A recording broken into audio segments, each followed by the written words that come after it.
Hey everyone, welcome back to my channel.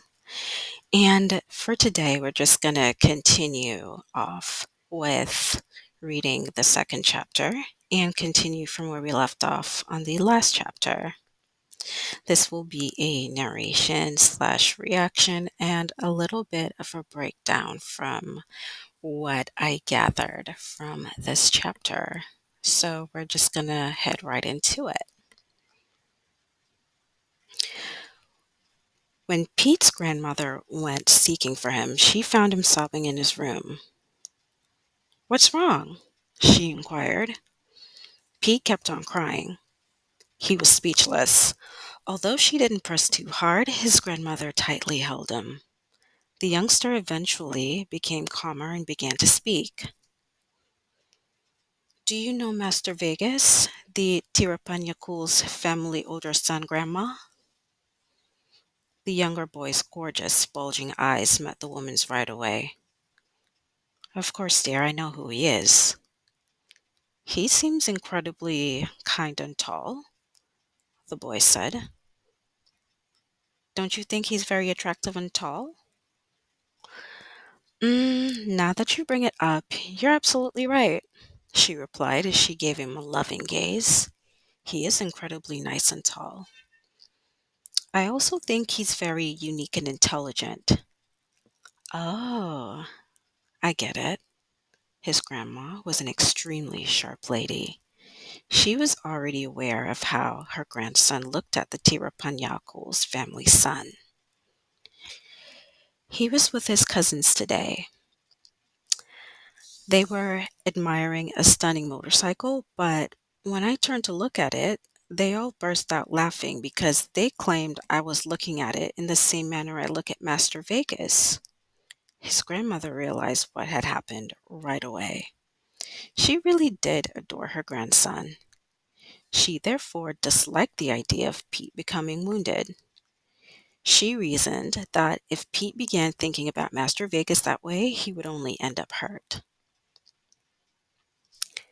"Baby, I think you are a really unique and smart boy.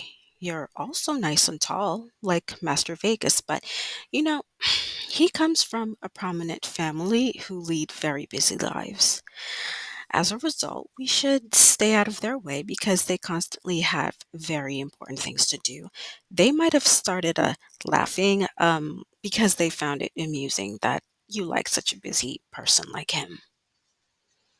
Pete was a fairly smart kid, so he thought that his grandma was saying that Vegas was out of his league.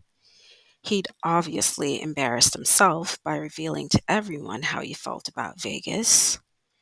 Pete had always been a pretty confident child before that, so he was saddened to learn that someone like Vegas was just out of his reach.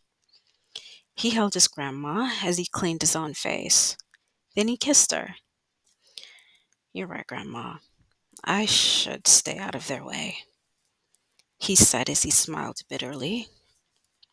Later that day, he began to wonder what factors went into making someone inaccessible like that.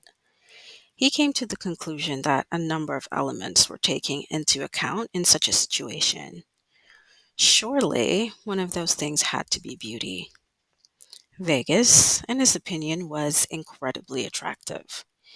People frequently complimented Pete on how cute he was, but Pete believed he could never be compared to the Tirapanyokul's oldest kid. After all, Vegas was extremely strong and attractive, whereas he was so thin and ungainly. Pete also thought Vegas was a fascinating young man.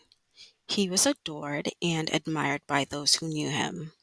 Unlike Pete, who was abandoned by his own parents as a baby and eventually adopted by the woman who became his grandma. He thought he had to be a very bad baby, otherwise, his parents wouldn't have left him to die. He was sure there had to be something seriously wrong with him. Perhaps it was something he just couldn't see on his own. He thought maybe that was why Vegas's cousins were laughing. That information obviously hurt him a lot, but he wasn't about to let it bother him. After all, he'd probably learned to address his difficulties in the most practical way because of how poor he and his grandmother had been in the past. So, the next morning, he resolved not to worry about Vegas anymore. Certainly, the boy was attractive and cool, but Pete needed to devote all of his efforts to school and to aid his grandmother. He also believed that such a crush would be only detrimental to him in any manner. His conduct shifted slightly after that. The attraction he felt for Vegas remained, but he worked hard to keep it hidden. He wasn't staring at him all the time as he used to. Pete usually focused on his chores as soon as he noticed Vegas enter the room in an attempt to ignore the unsettling presence of the attractive youngster. Vegas quickly noticed a difference in Pete's behavior, and he was glad at first since the young kid's attention had made him quite anxious in the past because he didn't know how to react to it. But as time went by, he became angry and even sad, as if he'd lost something vital that he hadn't even realized he had. In any case, he was certain it was for the best. So Pete moved, or he most likely had a crush on him, but inevitably he would move on, which was a shame for Vegas. But since his grandmother's death, Vegas had learned that life was cruel, and he realized he'd better get accustomed to it. Pete didn't truly forget about the family's oldest son. He simply learned to conceal his emotions better. So, whenever he thought Vegas was distracted, he peered at him with great interest, making sure no one was looking at him. The Tirapanyaku's family's boys were usually studying abroad, so Pete didn't get to see much of Vegas. And when the youngster returned home for summer break or any other holiday, Pete did his best to hide his delight. So one day, when he learned Vegas was going to return, he began to imagine how different he would be from the last time he'd seen him. Is he going to be taller or thinner? Would his features stand out more? Would he be more attractive? Is this even possible? He kept wondering. When Pete eventually saw him, he acted as if nothing had happened. He was such a skilled actor that Vegas assumed the guy had grown out of his childhood crush. Surprisingly, Vegas was both relieved and sad about it. In any case, he believed it was for the best. Nonetheless, Vegas enjoyed seeing the boy's beauty. Pete's features sharpened and got more beautiful as he aged. Obviously, Vegas was extremely subtle about it, but he enjoyed admiring the handsome boy when no one was looking. A couple of years passed, and neither approached the other. They were aware of each other's presence in the room, but they didn't communicate. Pete's feelings remained unchanged. He was still attracted to the older boy, but he'd gotten much better at hiding it. And that concludes the second chapter. And I have a few things that I picked up about this chapter, um, or at least a few things stood out to me. So, like Pete's feelings of inaccessibility. He, I think he had a bit of stress over Vegas showing his developing feelings and insecurities, especially when he believed that their social situations are different. So obviously, Pete's very insecure about how he feels about Vegas because he obviously had gotten it in his head that Vegas wouldn't like someone like him because of his background of him being upper class and also having a reputation.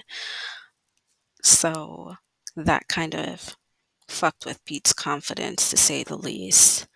Another feeling of him feeling like he doesn't or would never have access to Vegas was when Pete's grandma comforted him and I think she just obviously brought up the fact that they were from two different social classes because she wanted to protect his feelings. She probably thought too that Vegas and his cousins were mocking Pete for ever daring to believe that Pete could ever have a chance with someone like Vegas. So that's another thing that stood out to me. Um, you could also see that when Vegas's cousins laughed at Pete, it brought up feelings of inadequacy, especially in relations to him feeling abandoned, or he has fear of abandonment, and obviously that messing with his self-esteem too, and thinking that there must have been something fundamentally wrong with him. Um, on that note, I'm very interested to see how he deals with those feelings as his story progresses. So there's definitely that to note too. Um, hmm. And another thing, despite his feelings of feeling unwanted because of his abandonment issues, he is pretty resilient and he's pretty good at like coping with his emotions and not letting the fact that he feels like Vegas is accessible fuck with his productivity and remembering what he and his grandmother came to the family's mansion to do. Uh, yeah, I think those are my points and what I took away from Pete's feelings of inadequacy and feeling like he doesn't measure up to these invisible standards that he set for himself between him and Vegas. Obviously, he has no clue yet that Vegas kinda is intrigued by Pete. Maybe he genuinely likes Pete. Maybe he only likes Pete for the attention that Pete was giving him. But nonetheless, that's what I gather from it. Feel free to tell me what you gather from it as well. I'd love to know. What else stood out to me? I think another thing that stood out obviously was the emotional dynamics between Pete and Vegas. So, obviously, when Pete was anticipating Vegas's return from being abroad, um, it was pretty obvious to Vegas that Pete just was not acting the same with him anymore. And like I mentioned in one of my talking points before, I think he either doesn't know if he likes Pete yet or he's fiending for that attention from Pete. But either way, it should be interesting to find out which one of the which one of the options it is. Does he like Pete or does he simply just like Pete's attention on him? And I'm obviously very grabbed or captured by Vegas's polarizing feelings about that. But yeah, despite the passage of time and getting older, both of them obviously are well aware of each other's presence. So there's this tension that's going on between the two. And hmm, overall, I'm just very curious to see where it leads. Obviously, Pete still has feelings for Vegas and it didn't go anywhere. He just got better at hiding it. But I can't help but be a bit curious. Like, would Vegas start playing mind games to get Pete to, I don't know. Would he start playing mind games just to see if Pete still has a thing for him, just to see if he still has access to Pete emotionally? Huh, these are the questions. But anyway, that's just a little of what I gathered from this chapter so far. Some of my thoughts, my opinions, and some conclusions that I came to. Obviously, I'm very curious to hear what you guys think about that, the chapter, and some of my talking points. And I'd love to hear about what you think what's going on through both of their minds and how you would probably predict how it would go from here on. Nonetheless, um, yeah, I think that's it with some of my conclusions so far. So I guess I will hear from you guys, or talk to you guys, I should say. Next time, it would be nice to hear from you guys in the comments as well. But yeah, I'd love to hear what you guys think and see you on the next video.